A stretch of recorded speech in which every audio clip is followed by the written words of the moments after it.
일단 정심사는 우리 광주 지역에서 이제 가장 대표적인 사찰이라고 볼 수가 있습니다. 이제 절 이름에서 볼 수 있었지, 이제 정심, 마음을 정득하는 사찰이다. 그러니까 이게 이제 정심사에 오면 누구나 다 마음을 깨달을 수 있다. 그 절 이름이 상당히 실천적이죠. 그런 의미에서 절 이름이 사람들 마음에 확 와닿습니다. 정심사가 무슨 뜻입니까? 물어보면 마음을 깨닫는 곳이다. 이렇게 하면 이제 그렇구나. 역사는 오래됐습니다. 정심사가 신라시대에 만들어졌다고 하니까 우리나라에 이제 그 전통 사찰, 좀 역사 깊은 사찰들과 이제 비슷한 그런 맥락을 가지고 있고, 통일신라 시대 만들어졌고, 뭐 고려 조선 시대 거치면서 뭐 다른 제들과 같이 뭐 중간에 뭐 여러 차례 뭐 고비도 있고 불도 나고 이제 그런 것도 있었지만 꾸준하게 어쨌든 이 지역에서 역할을 해온 것 같고요. 오히려 이제 정심사는 광주라는 도시 자체가 이제 전라도 지역에서는 일종의 일제시대에 만들어진 계획도시 비슷하거든요. 원래는 이제 나주가 전통적으로는 전라도에서는 오래된 도시고, 그러다 보니까 일제시대부터 정심사가 좀 상당히 지역에서 부각이 된 것 같아요. 부각이 되면서 일제시대에는 이제 이런 그때 당시에 이제 계몽주의적인 사람들, 그다음 지식인들, 그다음에 목사님들, 뭐 그다음 여기 요 옆에 있지만 뭐 의제 허백년 선생 같은 이런 그때 당시 좀 이래 지식인들과 같이 해가지고 이제 계몽운동도 하고 실제로 학교 같은 것도 같이 이제 사명학교라고 만들어서 운영도 하고 요 뒤에 뭐 차밭 같은 것도 같이 하고 이제 해방 이후에는 이 지역에 이제 중심적인 역할을 지금까지 쭉 해왔죠. 정심사가. 지금도 뭐 중심적인 역할을 하고 있고요. 아무래도 앞으로는 한국 불교가 처한 문제이긴 한데 신도들이 뭐 고령화되고 신행생활이 이제 기존의 방식에서 크게 벗어나지 못하는 현실을 정심사뿐만이 아니라 모든 사찰이 안고 있는데 그런 문제를 이제 시대에 맞게 우리가 극복을 해가지고 불교라는 종교가 이제 다음 세기, 그 다음 시기에도 계속 우리 이제 중생들하고 함께 호흡을 하는 그런 종교가 돼야 되겠다. 거기에서 이제 정심사가 이 지역에서 과거에 해왔던 대로 앞으로도 계속 역할을 할 수 있도록 징검다리를 만들어주는 게 이제 지금 현재 살고 있는 우리들의 역할이죠.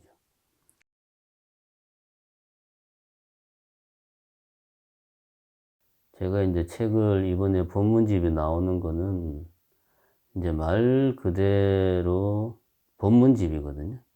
제가 이제 애초부터 이런 책을 만들어야 되겠다 해서 뭐 나온 건 아니고, 그러니까 오히려 이번 책을 발간한 의미는 어떻게 보면은 본문을 할 때 이제 어떤 점을 염두에 두고 주로 본문을 했는가, 그런 의미로 이야기를 하는 게 맞을 것 같고, 내 생각에는.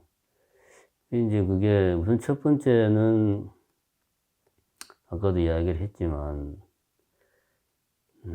이제 지금까지 우리 불교가 좀 약간 좀 폐쇄적인 부분이 있었고, 생활 속에 녹아 들어가지 못한 측면이 있어가지고, 그래서 우리가 실천으로서 불교를 좀 우리가 현실 속에서 실천할 수 있는 불교를 우리가 좀 몸에 익히고 또 거기에 맞게 우리의 삶의 규범, 뭐 어떤 기준을 불교에서 찾아야 되겠다.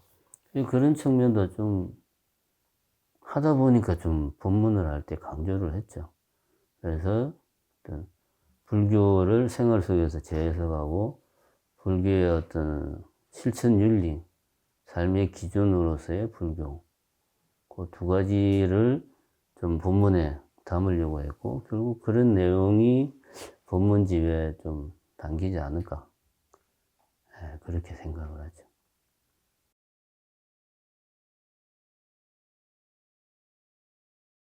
한마디로 이야기를 하면 불교는 이제 부처님도 그렇게 했지만 그 상황에 따라서 뭐 질문자에 따라서 다양한 대답을 하셨거든요. 저도 이제 마찬가지인데 그래도 굳이 가장 보편적으로 불교가 뭐냐라고 한마디로 정의를 해달라고 하면 저는 항상 그렇게 이야기를 해요. 종교의 외피를 쓴 수행 시스템이다. 그럼 더 줄여서 이야기해 주세요. 그럼 불교는 수행이다. 그 다음에 무엇인가 어떻게 할 것인가는 고민을 해보고 일단 네가 스스로 해봐라. 뭘 하든지 간에. 제가 볼 때는 그게 이제 가장 중요하다고 봐요. 그래서 수행이라고 하는 것은 내가 어떻게 할 것인가 하는 문제거든요. 내가 잘 하고 있는가 지금. 이게 뭐지라는 것도 물론 중요하지만 내가 얼마나 지금 제대로 하고 있는가. 내가 지금 가고 있는 길이 맞나? 얼마나 왔나? 잘 가고 있나? 그런 것들을 계속 자기가 이제 점검하는 거죠. 그것을 불교라는 이 틀이 잘 점검하게 해주고 내 자신을 잘 보게 해주는 거죠. 그래서 또 다른 관점에서 이야기하면 불교는 끊임없는 자기와의 어떤 뭐 대화의 과정이다. 항상 모든 문제에 있어서 자신과 대화하면서 무엇이 올바른 길이냐를 찾아가는 과정이다. 그렇게 이야기할 수가 있죠. 그래서 이제 그 복습이라는 이야기도 이제 물론 법정스님 말씀이지만 제가 보기에는 우리 불자들이 참 그거는 가슴속에 새겨야 될 이야기 같아요. 왜냐하면 핵심적인 개념은 사실 불교가 심오하다고 해도 핵심적인 개념은 몇 가지 없거든요. 실천적인 부분도 몇 개 없고 그 핵심적인 부분만 딱 틀어지고 나머지는 계속 반복하는 거예요. 그냥 복습. 실천이라는 게 그런 거니까. 그래서 불교는 실천이다. 수행이다. 단 종교의 외피를 쓰고 있을 뿐이다. 그렇게 저는 우리 불자님들이 좀 이해를 했으면 좋겠어요.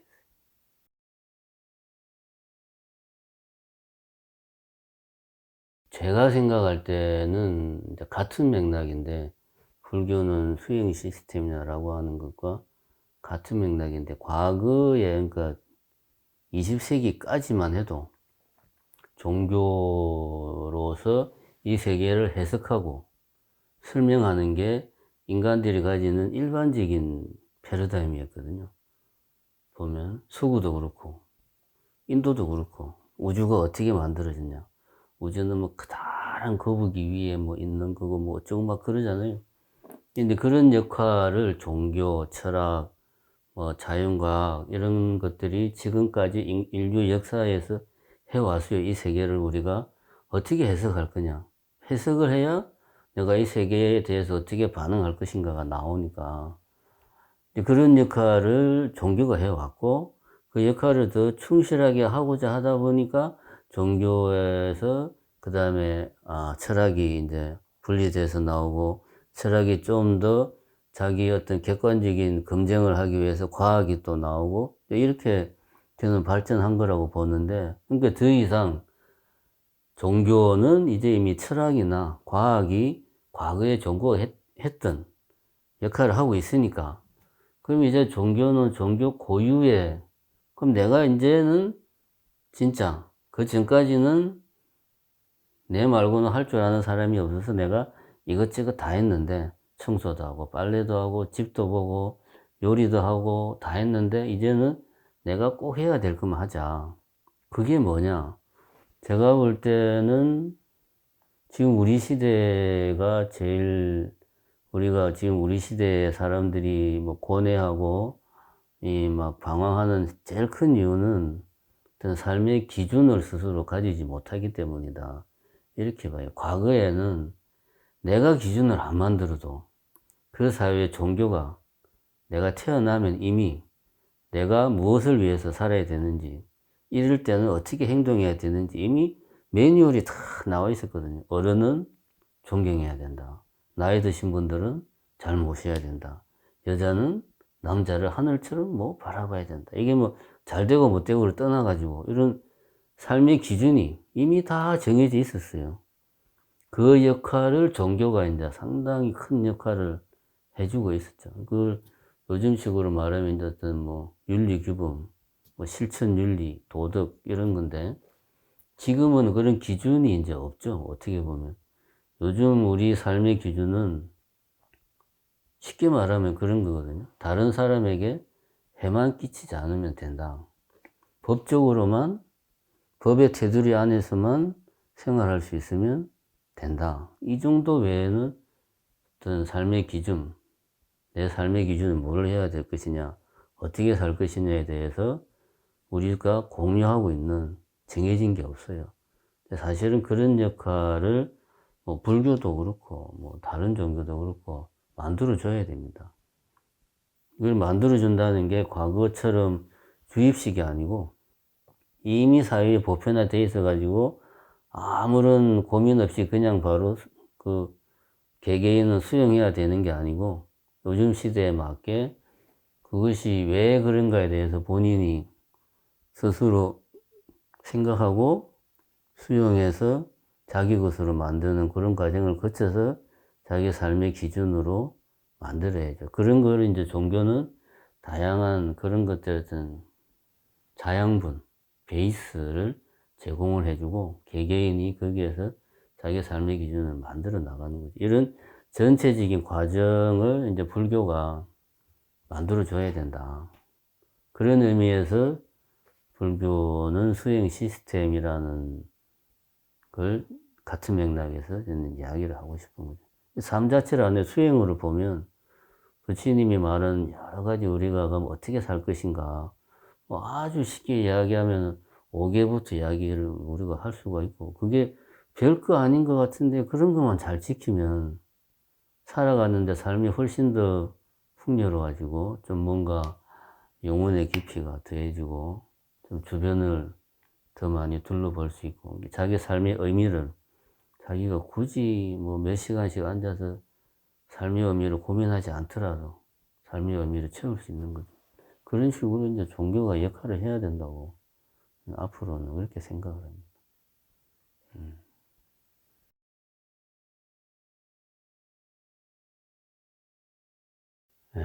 불교가 허무하다.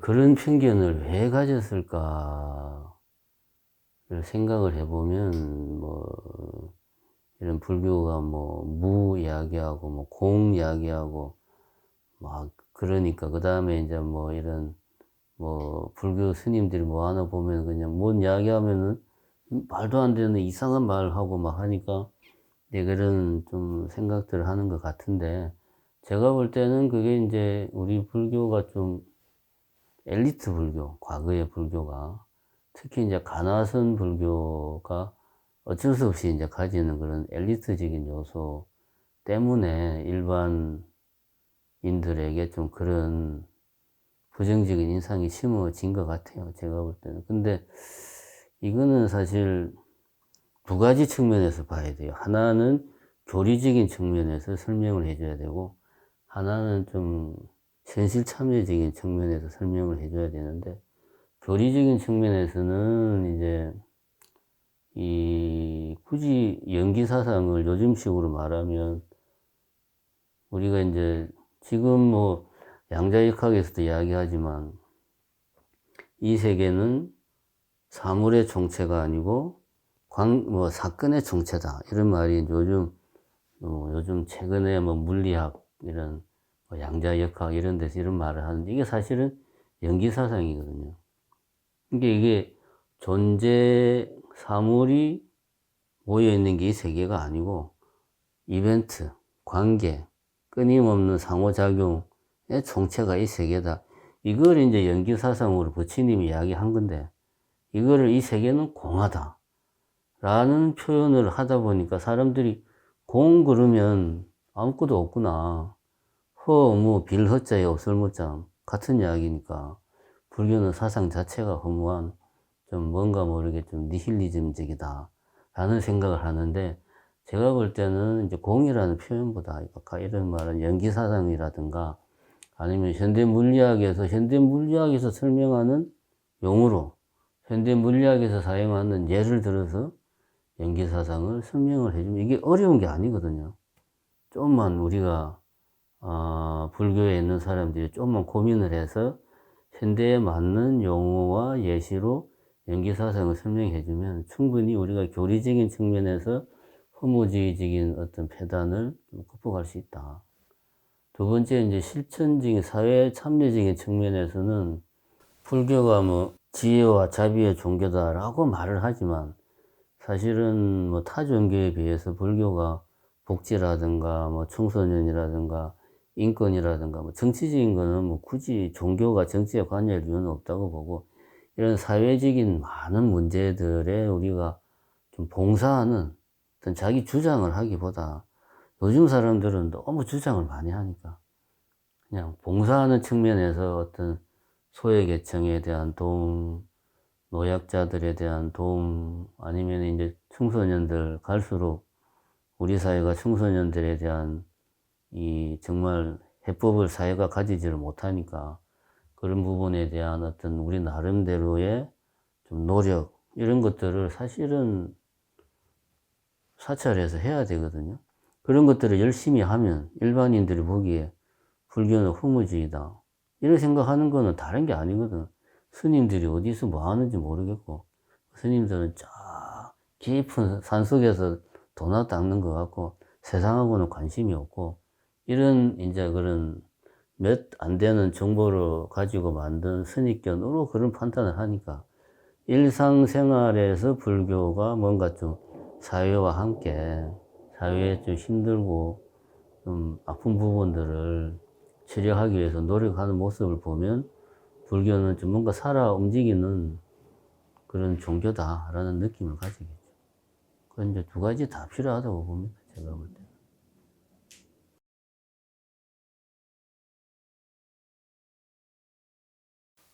저도 사실은 뭐 깨달아 보지를 못해가지고 뭐라고 할 말이 없는데, 이게 단적인 예로 우리나라에서 지금이야 뭐 아무도 그런 이야기 안 하지만 한때는 이 뭐 도노 돈수다, 도노 점수다 논쟁이 그 한창 치열하던 시절이 있었거든요. 결국 그게 이제 따지고 보면 그 논쟁의 핵심은 깨달음이라는 용어를 서로 어떻게 이해하고 바라보는가, 그 차이에서 나온 거라고 보는데, 지금 이 이야기도 마찬가지. 깨달음이라고 하는 게 뭔가 사람이 완전히 그냥 변해가지고 신통력을 얻고 완전히 뭐 천한통이 열리고 사람만 딱 보면 그 사람의 마음을 다 읽고 막 뭔가 몸에서 막 뭐 빛이 나고 이런 걸 생각한다면, 그런 거를 이룬 사람이 과연 역사 속에 몇이나 있는지, 실제 부처님도 그렇게 했는지는 그거는 가봐야 알거든요. 부처님 살아 계시던 당시에 가서 진짜 부처님이 뒤에서 막 빛이 나는지, 우리가 진짜 부처님 말 한마디만 하면 듣는 사람이 그 자리에서 아라한가에 들었는지를 그 눈으로 봐야지 알지. 오히려 제가 볼 때는 깨달음 자체에 대한 너무 우리가 좀 신비주의적인 사고에 빠져 있다. 그게 이제 어떻게 보면 우리나라 불교가 일제시대를 거치고 해방의 혼란기를 거치면서 불교가 상당히 이제 뭐 질적으로 어쩔 수 없이 좀 저열해지던 시절이 있었단 말이고, 뭐 어쩔 수가 없는 건데, 그런 것들을 바로 잡아가는 과정에서 생긴 어쩔 수 없는 좀 뭐 표현이 정확한지 모르겠는데 좌편향이 아니었나. 불교가 너무 좀 이렇게 희미해지고 자기 정체성이 없으니까 확실한 정체성을 가지기 위해서 너무 왼쪽으로 가다 보니까 그런 깨달음에 대한 그런 너무 좀 신비주의적인 생각, 과도한 수준을 생각하는 것 같다. 오히려 제가 처음에 이제 도노 돈수, 도노 전수 이야기를 했지만, 깨달음이 뭔가를 생각한다면 결국은 뭐 우리가 맨날 교리에서 이야기하는 게 깨달음이라는 게 뭐냐, 그거는 착각에서 벗어나는 거다. 내가 있다는 잘못된 생각, 뭐 이것이 존재한다는 잘못된 생각, 내가 생각했구나 라는 것을 깨닫는 건데, 그런 것들이 과연 그렇게 신통력을 얻고 막 천안통이 열리고 그런 거겠느냐. 만약에 우리가 그렇게 뿌리 깊은 착각에서 벗어나는 게 깨달음이라고 하면 깨달음이라고 하는 것은 매 순간 일상에서 살아가면서 어제보다 좀 더 나은 내 자신이 되기 위해서 내 자신을 돌아보고 이건 어떻게 내가 지금까지 이렇게 생각하고 살아왔을까? 내가 정말 생각을 잘못했구나. 이런 것도 저는 일종의 깨달음이라고 보거든요. 이런 생각들이 쌓이고 쌓이면 그런 좀 더 생각의 깊이가 깊어지고, 그다음에 불교에 대한 이해도 처음에는 교리적으로 뭐 불교 개론 뭐 이런 책을 보고 아니면 어떤 강의를 듣고 이런 거구나 이해를 했다가, 그 다음에 자기가 생각해 보니까 무명이 이런 건가 보다. 또 실제로 자기가 이런저런 살아가면서 고통스러운 부분, 그런 것들을 경험하면서 그 고통스러운 부분의 실상을 면밀하게 관찰해 보니까 이게 번뇌구나. 이렇게 점점 이해의 깊이가 깊어지거든요. 이런 것들이 이제 깨달음이라는 표현보다 용어 사용을 정확하게 하자면 열반으로 가는 과정이라는 거지, 이제. 깨달음은 열반으로 가는 과정에서 매 시기 잘못된 생각을 내가 바로잡는 순간순간 느끼는 어떤 개인적인 체험, 그게 이제 깨달음이고, 열반은 번뇌가 완전히 종식된 거 아닙니까? 그럼 거기로 가는 과정에 깨달음은 많다 이거죠. 우리는 열반을 향해 가는 거고, 내가 열반을 정득했는지 안 했는지는 내만 알 수 있는 거니까 그건 뭐라고 할 말이 없는 거죠. 그렇게 좀 깨달음이라는 것을 좀 폭넓게, 그리고 우리 일상생활 속에서 생각을 하자. 좀 교리적인 측면에서 접근을 하자. 그런 생각이 듭니다.